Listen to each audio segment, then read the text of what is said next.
we divide 752 by 5 in a long division method. 5 times 1 is 5. On subtracting, we get 2. So now we put down this 5 and it is 25.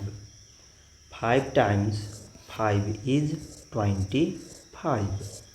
On subtracting, we get 0. So again we put down this 2 and 5 times 0 is 0. On subtracting, we get 2. So now we have no any other number to put it down. So we take here decimal so that we put 0. So it is 20 and 5 times 4 is 20. On subtracting, we get 0. So 752 divided by 5 is 150 decimal 4.